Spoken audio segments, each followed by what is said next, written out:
யார் வந்தாலும் நம்மளுக்கு கிடைக்க போகிறது தான் கிடைக்க போகிறது, அதனால யாருக்குனா ஓட்டு போடலாம் அப்படின்ற மாதிரி இருக்க போதா? நம்பகத்தன்மையோட யார் இருக்கிறாங்க? அந்த ஒரு பீரியட் நடக்கிற ஆளுங்கட்சியாக இருக்கிறவங்க கடைசி 2-3 வருஷங்களில் என்ன பண்ணாங்க அப்படியே போகணும்னா இதுக்கெல்லாம் என்ன சோர்ஸ் அப்படின்னு பார்த்தா ஒன்றே டாஸ்மார்க்கா. ஆனால் அதே நேரத்தில் 10 லட்சம் கோடி கடன். இந்த இடத்துல ஒன்றிய அரசு கால் பதிக்க முடியல.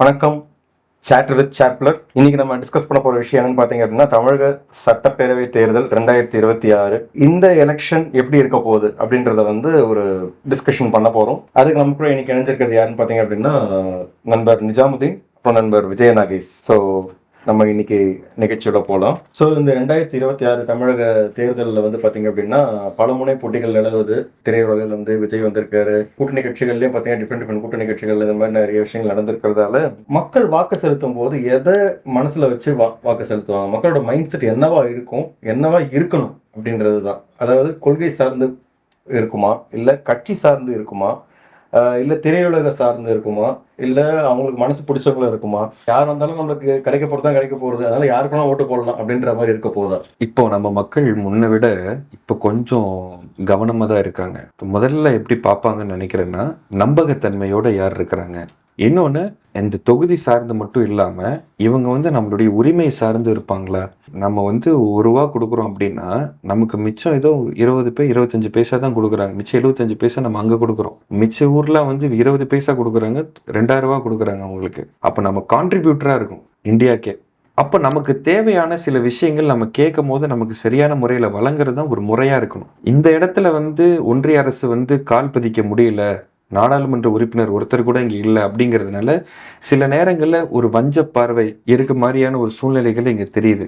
அப்போ அதையும் சேர்த்து ஒரு பாதுகாப்பு அம்சத்தோட செயல்படக்கூடிய கட்சியோ ஒரு கொள்கையோ எதுவோ அதுக்கு முன்னுரிமை கொடுக்குற மாதிரி தான் எனக்கு தெரியுது. அந்த இடத்துல யார் இருக்கா அப்படின்னா ஆளுங்கட்சி இருக்கிற மாதிரி தான் இன்னைக்குள்ள சூழ்நிலை யதார்த்தமான தன்மை எனக்கு தெரியுது. இங்கே என்னை பொறுத்த வரைக்கும் எப்படின்னா, தமிழ்நாட்டில் எப்போவுமே மக்கள் கொள்கை சார்ந்து தான் வாக்களிக்கிறாங்க. அது கொள்கை சார்ந்து நான் எப்படி சொல்கிறேன்னா, எலெக்ஷன் அது மாறுபடுறது இல்லை. எப்போவுமே மாநில சுயாட்சி, இங்கே இருக்கிற ஏடிஎம்கே டிஎம்கே 2 பேருக்குமே ஏறக்குறைய ஒரே கொள்கைகள் தான். ஸோ அது எப்போவுமே நிலச்சிருக்கணுங்கிற மனநிலை எப்போவுமே மக்கள்கிட்ட இருக்குது. தேசிய கட்சி நம்மளை எந்த அளவுக்கு ஹேண்டில் பண்ணுறாங்கங்கிறத விட நம்ம தேசிய கட்சிகளை எப்படி யார் கரெக்டாக ஹேண்டில் பண்ணுறாங்கங்கிறத ஒவ்வொரு எலெக்ஷன்லேயும் அதை நீங்கள் பார்க்கலாம், கவனிக்க முடியும். இது ஒரு பக்கம் இருந்தாலும் இது ரெகுலராக எப்போயுமே எல்லா எலெக்ஷன்லேயும் நடக்கக்கூடிய விஷயம். அதனால் மக்கள் எப்போயுமே கொள்கையில் தெளிவாக இருப்பாங்க. இன்னொரு விஷயம் என்னவா நடக்கும்னா, இங்கே ஏன் ஏடிஎம்கே டிஎம்கேங்கிற அந்த போட்டி எப்போ இதாகும்னா, அந்த ஒரு பீரியட் நடக்கிற ஆளுங்கட்சியாக இருக்கிறவங்க கடைசி 2-3 வருஷங்களில் என்ன பண்ணாங்கங்கிறத மக்கள் மெமரியில் அது ஈஸியாக பதிவாயிடும். அதனால தான் எப்போவுமே ஜெயலலிதா அம்மா ஆட்சியிலையும் சரி, கலைஞர் ஆட்சியிலையும் சரி, இப்போ ஸ்டாலின் சார் ஆட்சியிலையும் அதே தான் நடக்குது. கடைசி 2 வருஷங்களில் நிறைய திட்டங்கள் அறிவிப்பாங்க, நிறைய நல்லது செய்கிறதுக்கான ஸ்கீம்ஸ்லாம் வரும்.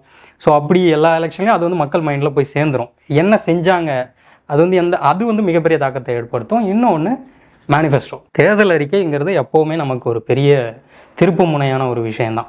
எந்த கட்சி அறிவிக்கிற தேர்தல் அறிக்கையில் கொடுக்குற திட்டங்கள் நம்பகத்தன்மையோடு இருக்குங்கிறத முதல்ல பார்ப்பாங்க. ஏன்னா 2 கட்சியும் மாறி மாறி இலவசங்களை நிறைய கொடுப்பாங்க. இலவசங்களில் தப்பு இல்லை, அது 2 கட்சியும் மாறி மாறி கொடுத்துக்கிட்டே இருப்பாங்க. அதில் யாரால் செய்ய முடியும், இவங்க இதை நிறைவேற்ற முடியுமா அப்படிங்கிற ஒரு விஷயம் இருக்கு இல்லையா, அதை அலசி பார்க்கக்கூடிய கெப்பாசிட்டி தமிழக மக்களுக்கு எப்போவுமே இருக்குது. அந்த நம்பகத்தன்மையும் கடைசி 2-3 வருஷங்களில் என்ன மாதிரி செஞ்சு அவங்கள நிரூபித்தாங்கங்கிறத இந்த 2 விஷயத்தை எடை பார்த்து அவங்க ஓட்டு போடுவாங்க. அப்படிங்கிறது எங்கள் தன்மை. ஏன்னா இன்னைக்கு திமுகவினுடைய மேனிஃபெஸ்டோ கதாநாயகன். யாருடைய மேனிஃபெஸ்டோ கதாநாயகன் அப்படின்னு. ஆனால் இப்போ கதாநாயகனே திமுக மேனிஃபெஸ்டோ எல்லாத்துலேயுமே +500 2 3 அப்படிங்கிற மாதிரி தான் விஜய். நாடு முழுவதுமே அது அப்படி தான் மாறிடுச்சு. ஆமாம், மகளிர் உரிமை தொகை எல்லா இடத்துலையும் ++ஆக போயிருச்சு. எல்லா மாநிலங்கள்லையும் காலை உணவு எல்லா மாநிலங்களையும் ++ஆக போயிருச்சு. அப்படி இருக்கும்போது இங்கே இருக்கிற கட்சிகளும் அதே தான். பெண்களுக்கு விடியல் பயணம் சொல்லி ஃப்ரீன்னு ஸ்டாலின் கொடுத்தா, ஆண்களுக்கும் ஃப்ரீங்கிறாரு எடப்பாடி. ஸோ அப்போ மொத்தம் என்னன்னா, முடிஞ்ச அளவுக்கு ஈஸ் பண்ணி விடுறோம் அப்படின்னு. ஆனால் உடனே நாம் தமிழர் என்ன சொல்லிச்சு, இதெல்லாம் நாங்களே வாங்கிக்கிறோம், எங்களுக்கு வேலை வாய்ப்பு மட்டும் உருவாக்கி கொடுங்க, இந்த காசுல நாங்களே சம்பாரிச்சுக்கிறோம் அப்படிங்கிற மாதிரி அமைப்போடு அவங்க வராங்க. அப்போ இது எல்லாம் சார்ந்து இலவசம்ங்கிறது நமக்கான உரிமையான விஷயம்தான். இலவசம்ங்கிற வார்த்தையை வந்து ஜெயலலிதா அவங்க வந்து விலையில்லா கணினி, விலையில்லா மிக்சி, விலையில்லா கிரைண்டர்னு சொல்லுவாங்க. இதெல்லாம் நம்மளுடைய ஜிஎஸ்டி, நம்ம கட்டுற ஸ்டேட் டேக்ஸ்ல இருந்து நம்ம கொடுக்கறது தான் ஒவ்வொன்றுமே. ஆனால் அதே நேரத்தில் 10 லட்சம் கோடி கடன் தமிழ்நாட்டுக்கு.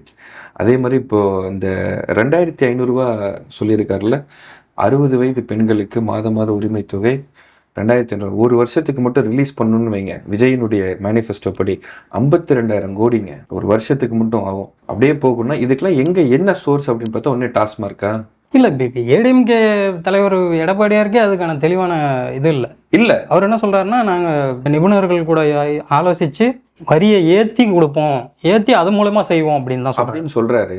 உடனே பார்த்தா அந்த சைடு தொண்டாமுத்தூரில் வேலுமணி வந்து வரியை ஏற்றிட்டாங்க, சொத்து வரி ஏற்றிட்டாங்க, இதை ஏற்றிட்டாங்கன்னு சொல்லிட்டு போராட்டம் பண்ணுறாரு. இவர் இல்லை திட்டங்கள் அறிவிக்கிறார். நீங்கள் என்ன செய்வீங்கன்னா நாங்களும் வரி ஏற்றுவோங்கிறோம். அப்போ உங்களால் அங்கே போராடிக்கிட்டு இருக்காரு, அதுக்கு என்ன காரணம்